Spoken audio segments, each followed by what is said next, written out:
here's a little word of advice. If you want to capture the attention of people while you're driving on the road, what you don't want is a bright colored supercar, like a bright green Lamborghini, a bright red Ferrari. What you want is this, a 6-door, 9-passenger, stick-shift, diesel-powered dually truck thing that is also right-hand drive.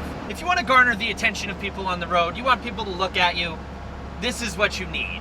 I'm pretty sure I've gotten more looks in this thing than I did when I was driving a gated manual Lamborghini Murcielago with scissor doors. What I have here is the 1996 Toyota Dyna Tri-Cab. That's right, this is a Toyota. And it's big, but what it is not is fast. Especially uphill. Just a moment. Almost there. Truly warp speed now. How are you? The biggest Toyota we have here in America, the Tundra, well, that is but a pipsqueak compared to this thing. This reminds me of the Ford Super Duties, like the F-350s, that they put another set of doors on the back of a crew cab, and then they extend the bed, and they look massive. Yeah, well, this is like the Toyota version of that, except for this was built from the factory like that. And what powers this gargantuan vehicle? It's not a V8. It's not a 6-cylinder either.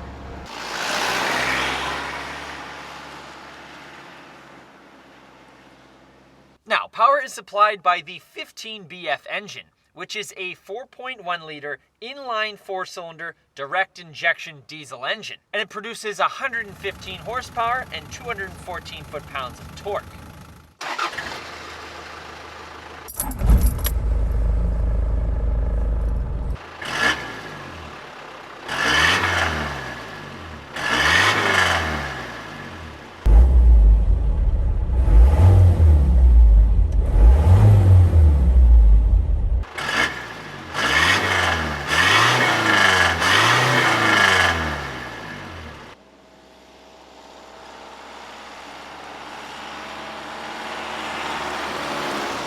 Now that power is sent to dually rear wheels through this 5-speed manual transmission that has a dog-leg pattern to it.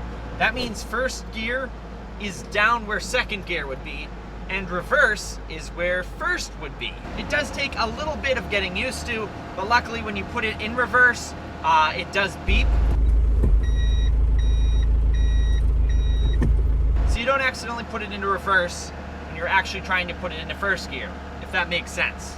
And that backup alarm is to also warn those around you that this thing is moving, because it is quite large. And some areas are a little bit hard to see from. It's just very long. It's a very long vehicle.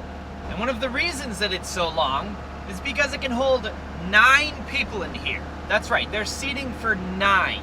I don't even know 9 people, but if you do, you have room for them all. Not a problem for me.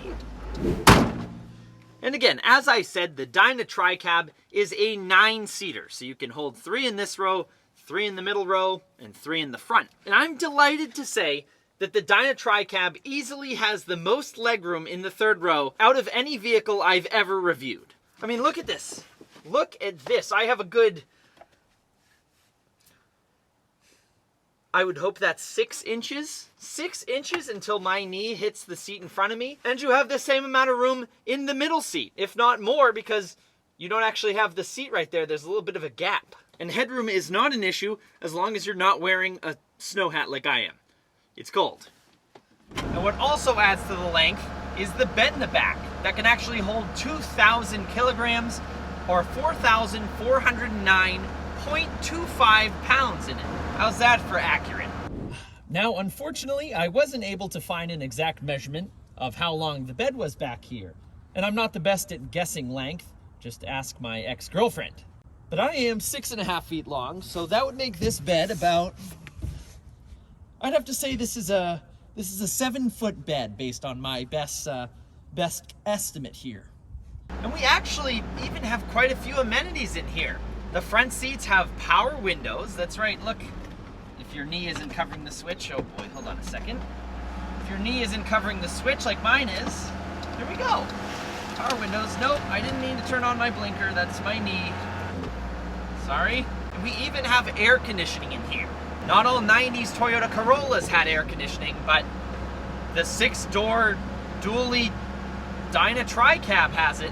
Now this one does have 65,000 kilometers on it, or 40,000 miles if you're an American. Now it may be daunting to look at and may look like it requires some technical skill to drive. I know I'm a very technical skilled driver myself, but it's actually pretty easy to drive. It's very smooth. It's actually quite comfortable if you're not 6'5" and your knees hit everything. It's easy to shift. It doesn't have massive amounts of body roll every time you go around a corner. It's not trying to pull you out the other window. It's quite surprising about this thing, just how easy it is to drive. Oh, see, I just did it. I put it in reverse thinking I was going into first gear. What am I doing? What a horrible instructor I am.